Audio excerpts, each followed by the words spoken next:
It's happening again. I can't help myself. The optimism is taking over after the Sacramento Kings dominate the Portland Trail Blazers in their home preseason debut. How much should we enjoy and how much should we still be hesitant about? Let's talk about it on today's episode of the Locked On Kings podcast.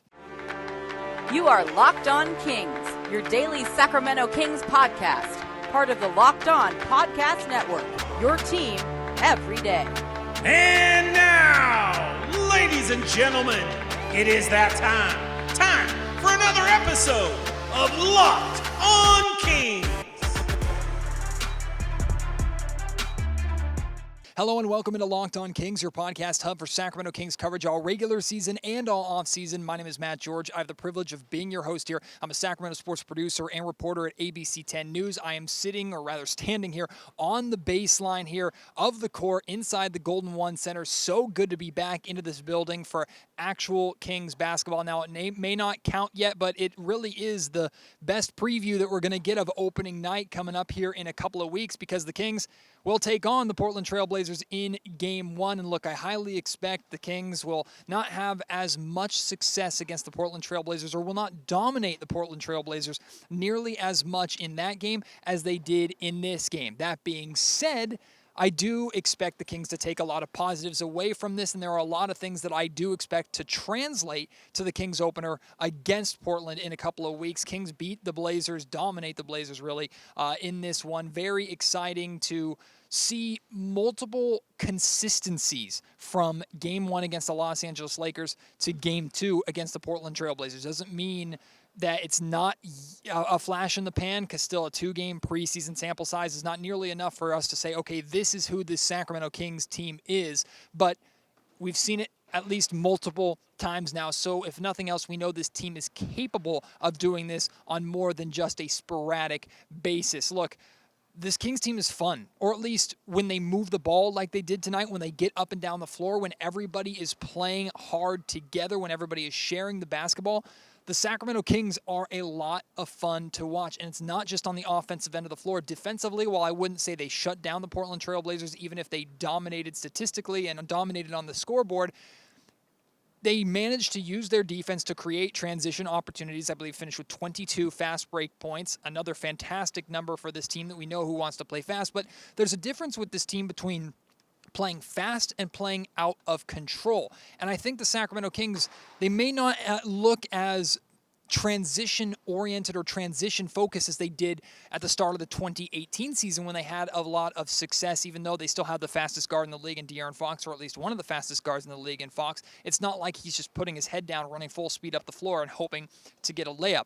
The Kings are recognizing when to push the tempo, who to push the tempo to, and where the good shot is during that transition opportunity. Is it at the rim? Is it passing it off for a kick-out three? Is it pulling it back out and setting up a half-court offense that looks significantly better simply because Domantas Sabonis is on the floor? Now, in the first 5 or 6 possessions of this game, the ball ran through Sabonis. It wasn't every single possession, but 80% of the time when Sabonis is on the floor, I'm throwing out that number. I'm guessing 80+% of the time when Sabonis is on the floor, he is going to touch the ball or at least in some capacity control the offense. And I'm going to talk a little bit later in the podcast about De'Aaron Fox playing off the ball this year versus De'Aaron Fox playing off the ball in years past, especially last year. We're going to get to that. But for the second straight game, the Kings share the basketball. They share the scoring load. 8 double figures scores for Sacramento in this game, a balanced starter and bench attack. And with that ball movement, the 34 assists to 20 turnovers even after the game, Mike Brown mentioned 34 assists is not something that you normally see, and we were expecting, at least I was expecting in preseason, even Mike Brown was expecting, he told us in training camp before the Lakers game, he was expecting it to be sloppy. He was expecting play to suffer a little bit. He was expecting this team to get used to each other while also trying to push the tempo, and that usually is a recipe for a lot of turnovers, a lot of mistakes, mental mistakes that we saw the Sacramento Kings make often in years past. While 20 turnovers in this game is still way too much, don't get me wrong, it's a significantly higher number than they had in the Los Angeles game. 34 assists, that's extremely good, especially for a team who has 10 new guys on their training camp roster. 10 of the 20 guys, half the roster, has not played for the Sacramento Kings before. And that doesn't include guys like Sabonis, guys like Trey Lyles, who just joined the team at the end of last season or at the trade deadline last season. A lot of new faces, but this team is very comfortable playing together. And the big thing to me is not just Keegan Murray. We've talked a lot about how Keegan just seems to fit into the flow of the offense, and he has success against with whoever he plays with, and that was no different tonight. Keegan Murray dominated in this game. I think at one point, just like the Lakers game, he had 16 points in 21 minutes. He missed his first three-pointer, then rattled off like 5 in a row. Keegan fits with almost everybody on the floor, but that's not something this year that seems consistent to just Keegan. It seemed like whatever partnerships and pairings and groups the Sacramento Kings were putting out there, they understood how to play together. Even if in practice and in training camp, we've seen typically the same groups of 5 playing on the same team. When the first substitutions were made for the Kings, they rolled out a lineup that featured De'Aaron Fox, Kevin Huerter, KZ Okpala came out of the game. Domantas Sabonis came out of the game. I think Alex Len was in the game at that point too. The Kings rolled out a lineup that's probably going to be different than what they normally roll out there. Davion Mitchell was one of the last ones off of the bench, at least to sub into this game in the first quarter, but we saw a group that I don't necessarily expect to see. A lot of that has to do with the fact that Richaun Holmes did not play in this game. That's why Alex Len got so many minutes, because Richaun is out with a non-COVID related illness. But they hit their stride. They played really well together. That's something that I'm seeing consistently throughout this group, is they know and understand how to play together regardless of who is on the floor, and it's because of Mike Brown's system. It's simple. It's look for open threes if you can get them, cut when you're off the ball, move when you're off the ball, pick and rolls, try and get to the basket, get out in transition. It's consistent throughout every single unit, no matter who is on the floor. The system is the same. The system is not adjusted based off of who is on the floor. The system is not different when Davion Mitchell is running the offense versus De'Aaron Fox. The system is not different when Domantas Sabonis is on the floor and De'Aaron Fox is off. And by the way, when Fox was off the floor late in the first quarter and early in the second quarter, when Sabonis came back in after being subbed out early, Sabonis took over the scoring load at that point with Fox on the floor. And I tweeted out, and I believe this, as important as the pair are going to be together offensively, when their minutes are staggered, it might be just as important for one of the two of them who is on the floor to really step up in those moments. Overall, I have a hard time finding anything from this game to really be disappointed with or concerned about. I guess I could point to the free throw shooting. Not the best. That's okay. That's something that we expect with this Kings team, something we know has been a problem with this Kings team consistently. From three-point range, they shot lights out. It was a very different shooting performance compared to the Laker game, and they still had the same blowout win result. That's encouraging. I look at that more than I look at poor free throw shooting, more than I look at 20 turnovers or any other negative you want to try to pull from this game. I will say, though, I think it's time to retire the KZ Okpala starting lineup experiment. I think it's time to put that away and move on from that. I'll explain why after I tell you about a great sponsor here of the Locked On Kings podcast, LinkedIn. These days, every new potential hire can feel like a high-stakes wager for your small business. You want to be 100% certain that you have access to the best candidates out there. That's why you have to check out LinkedIn Jobs. LinkedIn Jobs helps find the right people for your team faster, and here's the best part, for free. You can put your job up right now on LinkedIn Jobs, and it will sort through the best candidates for you. They don't even have to apply. It'll show you the best candidates out there, and then you can invite them to apply. Simple tools like screening questions make it easy to focus on candidates with just the right skills and experience, so you can quickly prioritize who you would like to interview. LinkedIn Jobs helps you find the qualified candidates that you want to talk to faster. Post your job for free at linkedin.com/LockedOnNBA. That's linkedin.com/LockedOnNBA to post your job for free. Terms and conditions apply. We have seen 2 games of KZ Okpala in the starting lineup with Fox, Huerter, Sabonis, and Harrison Barnes, the now set in stone 4 of the starting 5. I was happy, truthfully, happy to see KZ Okpala getting the opportunity to start again in Game 2. I'm glad that Mike Brown gave it more than just one game to, if nothing else, give the experiment a try. But to me, it is time to end it. At this point, I think we are just delaying the inevitable in starting Keegan Murray. Back-to-back great games of Keegan shining, no matter who he's on the floor with. I expect that to only get better when he's consistently playing next to guys like Fox and Sabonis and Herter and Barnes, who draw so much attention in their own right. Keegan Murray is absolutely the starter on this team. Look, Keegan Murray is going to be a favorite, or maybe the favorite, for Rookie of the Year at some point this season. He is that good. He is that ready. He is that composed.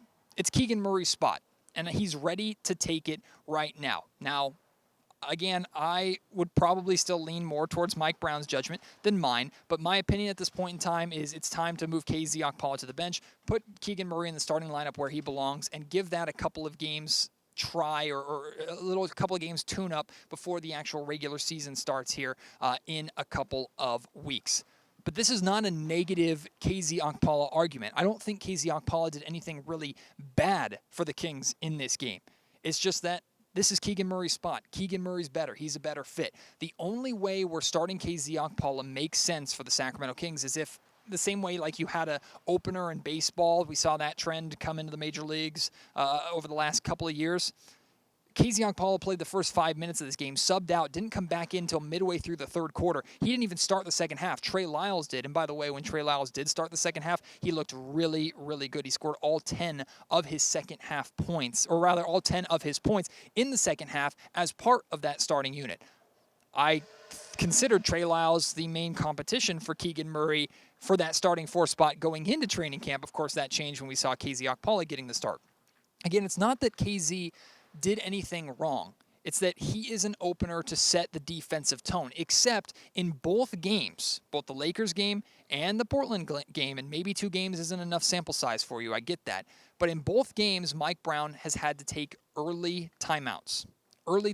And he actually did that 3 times over 3 quarters in this game. I actually asked Mike Brown about that afterwards, and he just basically mentioned that if the team's not doing things the right way or the way that he expects, he's going to use those timeouts and he's going to correct it. Terrence Davis said basically if you're not right, he's going to correct you. That's the accountability that we've been looking for this team, looking for this organization. Mike Brown is the one bringing it, and I absolutely love that. I asked him about his philosophy of saving the timeouts for later versus using them right away, and he basically said, look, if people are doing things wrong, I'm going to use my timeouts. I can promise you that. That's what he said. Mike has had to call quick timeouts because of how the starting unit has started defensively in both games.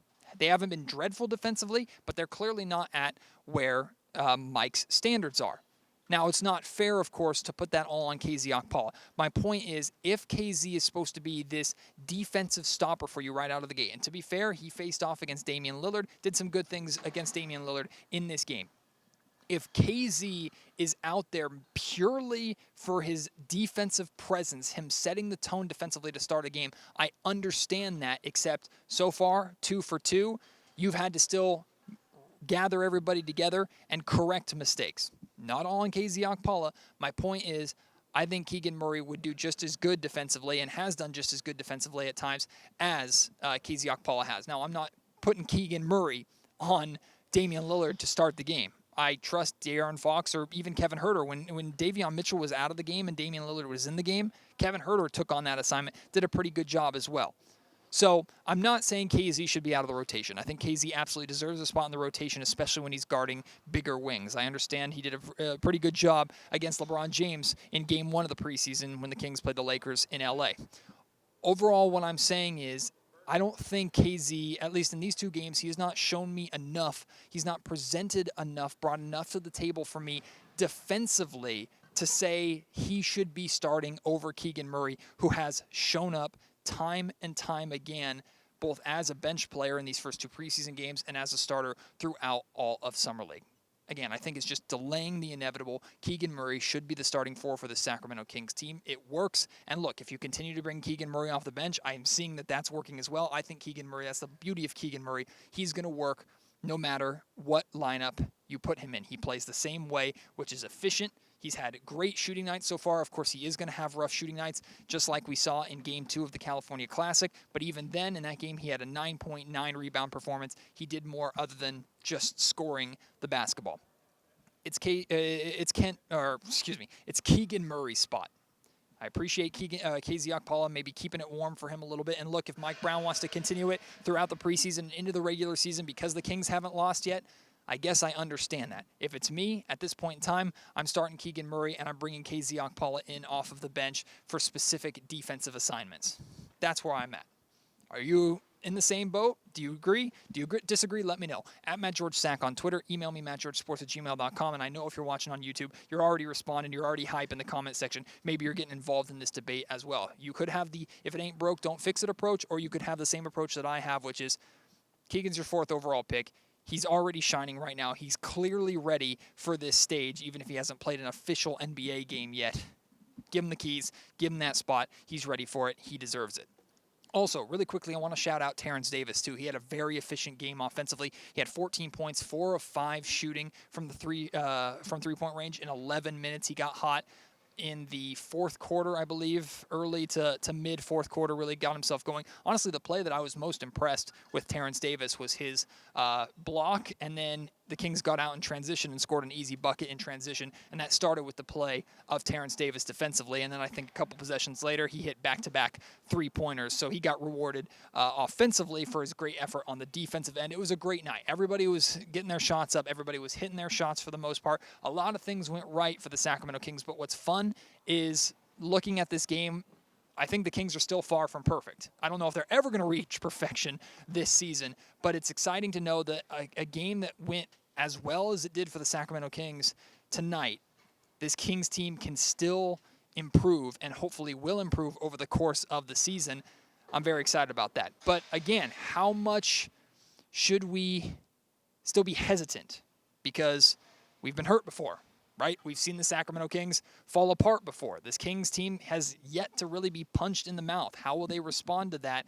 Hopefully we get some kind of glimpse of that at some point during the preseason. We haven't gotten it yet to this point, but you know that there are going to be lulls. You know that there are going to be tough shooting nights. You know there are going to be bad defensive nights. You know there are going to be really tough matchups for the Sacramento Kings, even early on next season. The strength of their schedule at the very beginning, pretty brutal. So the Kings are going to get tested early on. We haven't really seen how this team will respond to that yet. So the hesitancy for me is still there. I think it should be still there for you too. But on games like tonight, what this Kings team can be and can still get better, that's worth getting excited about. This episode of Locked On Kings is also brought to you by BetOnline. BetOnline.net is your #1 source for football betting information this season. NFL and college football, they have all the greatest lines, props, bets for you. Live in-game betting, nobody does it better. And that, of course, includes the NBA. Once basketball starts, college and professional basketball, BetOnline will be all over that. Hey, maybe you bet on and won some money on this Kings win over the Portland Trail Blazers tonight. If you're betting on preseason basketball, good for you, especially if you're winning. I'm proud of you for being able to pull that off. I don't know if I have that kind of confidence. I will say, though, like I said earlier, at some point, rookie Keegan Murray is going to be a favorite to win Rookie of the Year. I feel it. As good as Paolo Banchero and some of these other rookies are in this class, I feel like Keegan Murray at some point is going to be a favorite. Right now on BetOnline, he has the 3rd best odds at winning Rookie of the Year. Jump on those odds right now. I'm telling you, I think this man is going to win Rookie of the Year, and you can cash in more right now than you would a little bit down the road when everybody starts jumping on that Keegan Murray bandwagon. So, hey, take my advice, and if you get it wrong, I accept the blame, although I think Keegan Murray is going to have such a good season anyway that even if you lose that bet, we'll still be happy with what he is turning out. BetOnline remains your continued source for all your sports wagering information with live betting, up-to-the-minute scores for every sport out there. It's the fastest and easiest way to check in on all of your favorite events. That includes like MMA, boxing, and golf. Great betting on the MLB playoffs happening right now. Head to betonline.net or use your mobile device to learn more. BetOnline, where the game starts. Last thing I have for you, De'Aaron Fox played very well off the ball tonight. Very well off the ball. A lot of Kings played very well off the ball tonight. Now, Fox is still getting a lot of touches. He still had a great night offensively, still is definitely the leader of this team, and it's not just Domantas Sabonis who's taking the ball out of his hands. It is, like I said, system-based. Compare in these two games, or really tonight, compare how De'Aaron looked off the ball versus how he's looked off the ball when he played last season next to Tyrese Halliburton. He still has a purpose out there. When he played off the ball next to Tyrese Halliburton, most of the time he was just standing in the corner not really sure what to do.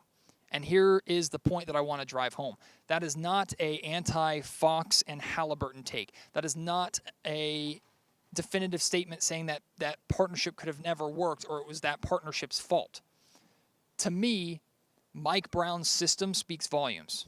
To me, De'Aaron Fox, when the ball is in his hands and when the ball is out of his hands, he knows always what is expected of him and where to go. That is something that I never felt was the case when Fox and Halliburton were together at any point. Part of me, there's an alternate universe where Mike Brown is coaching a Fox and Halliburton backcourt, and I think that backcourt is very successful. Ultimately, I'm very happy Domantas Sabonis is here. I have told you to move on from the Tyrese Halliburton trade, so I will as well. I'm just bringing this up to say you can see clear difference with Fox off the ball and his role off the ball and his movement off the ball this year compared to last year. A lot of that also, I think, has to do with the work that he's put in with assistant coach Luke Locks. I think that's a very big difference there as well. Really impressed with De'Aaron Fox. I was a little disappointed tonight, I'm not going to lie, by Shaedon Sharpe. Little disappointed. Wanted to see a bit more. I think he finished with like 8 points, 3 of 7 shooting from the field in 13 minutes. Only really played in the second half. Wanted to see more of a sample size. He was fine. He was just okay. The difference between him and Keegan Murray is palpable, and I know there were some fans out there that were more interested in taking Shaedon Sharpe because of that tremendous upside that he still, of course, does have over taking Keegan Murray, the known versus the unknown. The Kings, at this point, and I think will forever get the recognition that they made the right choice. Just look at how Keegan Murray is playing and look how important he is to this Kings team versus the Portland Trail Blazers who are trying to figure Shaedon Sharpe out a little bit. Not saying I blame them, not saying I blame Chauncey Billups for trying to figure out what he has. Of course, Shaedon Sharpe still needs to develop, is significantly younger than Keegan Murray. I'm saying for this team right now, Keegan Murray was the right choice, continues to be the right choice, and while I wish Shaedon Sharpe, Jaden Ivey, and the other rookies fantastic careers, I think the Kings got this one right. Maybe still too early to tell, of course, but there's the optimism creeping in. You know I'm a Keegan Murray believer, and he continues to show why we all should be every time he steps out onto the floor. Appreciate your support here of the Locked On Kings podcast. Thank you to the Locked On Kings listeners who found me, stopped me here at the game tonight, and said hi. I really, really appreciate you. Looking forward to seeing more of you over the course of the season. Remember, I'm giving away a pair of tickets opening night, section 116, which I think is right over here, if I'm not mistaken, in the corner to watch the Kings and the Trailblazers for real on the 19th, game 1, and hopefully the Kings have just as much success in that game as they did tonight. All you have to do is go to my Twitter, find my pinned tweet, respond to it with a picture or video or story or memory of you involving the Sacramento Kings, and a third party will select a winner. I will give you those 2 tickets. You will be here on opening night. I think I'm going to be selecting a winner on the 10th or something like that. I tweeted out a different date, and I'm not remembering it at this point in time, but it's all on Twitter. Go and check it out there. Really appreciate your support. Can't wait to have you join me on the next episode of Locked On Kings. Until then, my name is Matt George. You have been listening to the Locked On Kings podcast, part of the Locked On Podcast Network.